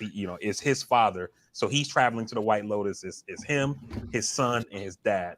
And the Yeah. dad is like one of them old men who be like hitting on all the chicks, and he just be Yeah. like randomly Just be farting and shit. farting and shit. Yeah. Okay, I wasn't sure you had watched it yet. Okay, all right. Yeah, like I'm loving the dad, yo. He's like, Yo, when he fell, I lost it. It was like, oh. so but yeah, so I'm not sure who I got my money on, like who's dead or whatever. But yeah, so White Lotus, Abbott Elementary, still been watching that. I love that show. It's Mm. funny. um and then I started checking out a new show. I had it on the watch list. It aired a couple of weeks ago, but I just watched the first episode yesterday. It's an Amazon show called Peripherals. I'm not sure if you saw the preview for that. Mm-mm. I know EJ would like this show for sure. I think you would like it too, but I think you might be on the fence, even though I think you would end up liking it. But essentially, what the show is about, it takes place like in the future, and this girl, she's like really good at video games, and so like somebody hits up her and her family, and they get her to play this supposed to be like this new virtual reality game, and it's almost like she's like beta testing it. But it Yeah. turns out like when she's in the game, she's like operating a robot like somewhere else, and she done like broke into this secure facility, and so now they're trying to like kill her and all this kind of like it's crazy. I only watched the first two episodes so far. Like they only put out only four episodes are out so far. I watched the first two. I like it. And another thing I like about it too, of the four episodes that are released, like all the episodes are really long. The shortest episode is 58 minutes. So the things that are happening are like really fleshed out, you know what I mean? Because of how long the episodes are. And so yeah, I like it, man. It's a pretty good show so far, at least. I'm only two episodes in. Yeah. Yeah. The one thing that I give credit to White Lotus for is they be finding the sleepers. Like they found the sleeper, um, the girl in the first one, right? The daughter, the Oh, blonde. from Euphoria. Yes, yes. And then the one that plays Portia. This in this one so far, the young one. Yeah. She's a little sleeper. She's a little sleeper. Her name's Haley Lou Richardson. I googled it. But she's a little sleeper. White Lotus looks like it's gonna be good, man. It looks like Mhm. I mean the writing is good there. You know who's interesting is and we were talking about when I was watching it on Sunday night is Stifler's mom. Yeah. Like she in so many different roles aside from American Pie, she plays like this kind of goofy, not super intelligent type role, and you can like sometimes you don't know if it's bad acting or if it's good acting. Yeah. But I like her a lot, man. I like anytime I see her in something, I like her. I wonder if she's acting because I don't know if you watched the after the episode when it was her and Haley Lou talking. Yeah. Did you and she Oh no, it I didn't seemed watch it. yeah, if you go back, if you replay the first episode, just skip to the end and like you know how to do the after the episodes on Game of Thrones. They're Yeah. doing that on White Lotus too, and it's Stifler's mom and the Haley Lou chick like talking about like how they decided to play their character or whatever, and she seems like the character. You know what I mean? So I'm like, I wonder if that's like an actor. That's just how she kind of really like she like the whole like how she talks slow. It seems like she's not all Yeah. there. Kind of like that's how she was in the after show as well. So I don't know. Really. Yeah, I need to. Maybe I'll start watching that. I don't watch that on any of them, and I probably should. I think I used to You watch it should. on. I used to watch it for Issa Rae show, Insecure. Insecure. I Yeah. used to watch it for that. That's what got me watching it was the Issa Rae show when they did it on there. And the thing that I like about it is that sometimes you glean a little bit more information about the show. Because like one thing that I didn't know about acting is I always just assume that like the people get the script and the writers tell them this is this character, this is their motivation kind of thing. I didn't know the actors would read the script and then like act out their own thinking into the characters like motivations and things like that. Right. And one thing I learned like House of the Dragon as an example is one thing that they did was the four actresses who played young Rainier, young Allison, and then old Rainier, old Allison. Hmm. um they never had them meet to discuss notes. And so young Rainier and young Allison, the girl who plays young Allison, she says when she read the script, she thought that it was two young girls who are like coming of age. They're trying to figure things out about like their sexuality and stuff like that or whatever. And so that's why it seemed like young Rainier, young Allison in episodes 1 and 2 seemed like they were kind of vibing with each other a little bit because that's how they read into the story. And then when you see older version of them, they don't really fuck with each other anymore. Yeah. Everything's like messed up.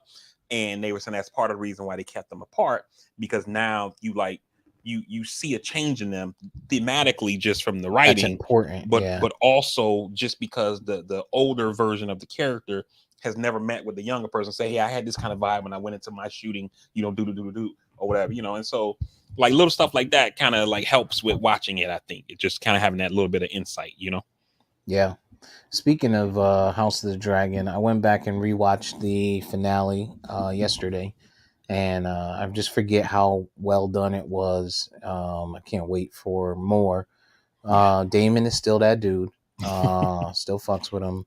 But the one thing I missed that was crazy, and I saw it yesterday, and I'm like, yo, how did I miss this the first time around? Was when Rhaenyra's son gets to Storm's End, Storm is in. Stormwatch. Yeah, Storm is in. I didn't realize that when he was walking in and the big dragon that Fetty Wap flies. Yeah. was the one that made the loud screech behind him, and he turned around and looked at it, and they showed it Hmm. on the camera. So like when he got inside and Fetty Wap was there, everyone else probably knew that he was gonna be there by seeing that dragon. And me, I was like, "Yo, this nigga's here!" Like the little details like that, Yeah, can change how you receive something. Because I was yeah, like, "Yo, it's crazy that this dude is here." And anybody else that was watching probably was like, "Oh shit, he gonna get inside, and this cat's gonna be there." So yeah. Like I didn't watch the finale on finale night. I forget what we had going on, but I don't think we were home or something like that, or maybe something. I think something else we watched was like live that night, and so we was that was the night the Dolphins played prime time. That's what it is. So we were watching the Dolphins game. Um, but yeah, I already knew that he was gonna be there from the books or whatever. But the next mhm. day, I was seeing the memes, and people was like, "This is why black people when they show up, they roll around the block one time before they go in." That's why black people say who gonna be there. Right? You know what I mean? Like you roll around the block. What he should have flew around one time. Like, oh shit, Vagar here. I'm gonna come back tomorrow. Like, Yeah. For real. I be doing that. Call somebody like, "Yo, who's there? Who showed up so far?" Um Yeah, man. So, but I haven't watched much of anything. I mean, I saw White Lotus. I fell asleep on the end, so I need to go back and watch the rest of the first episode. Circle back to Hadi and pause, and then that's really it, man. I haven't had time. Like this week has been a weird week. I've been all over the place, so I didn't get to watch much of anything this week. But yeah. Yo, I'll be put watching White peripherals on Lotus. your list, man. I think you'll like it. Like again, for like knowing EJ, I know he's gonna like it. For you, I feel like it could be hit or miss, but I think you'll like it. Where's But you be where's it falling asleep streamed onto again? it. I do. Amazon. It's an Amazon. Amazon. Okay. And like I tell you, the episodes are the first episode I think is 107 or not 107. It's like an hour and 17 minutes. They like the shortest episode is 58 minutes. So they I'm give gonna it fall time to asleep. breathe. So make sure you can stay awake or whatever. But I think you'll Right. like it. Yeah, I'm a one. I might check it out. I think I'm gonna be taking a flight this week, so unplanned. And so if I do that, I'll put it on the phone or something because the airline, the only airlines that you can get last minute that ain't too pricey are usually the ones that don't have TVs. So Hmm. the trashy airline. So maybe I'll make that one of my things. Spirit, like you want a seat. It's an Yeah, extra exactly. $50. You want a seatbelt? You want a seatbelt? We don't be crashing. You gonna be all right. Just hold on. All right, man. I think that's it. We right about the 2 hour mark. 12:25. So I'm gonna hand it off to you and to get us up out of here.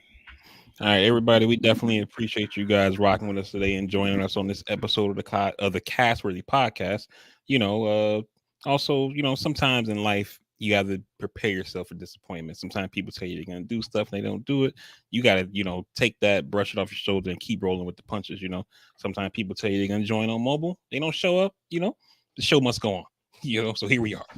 So, Right, right. but but besides that, 3-man game turns into a 2-man game. right. But again, we definitely appreciate you guys for rocking with us this morning, listening to us talk about everything that's happening.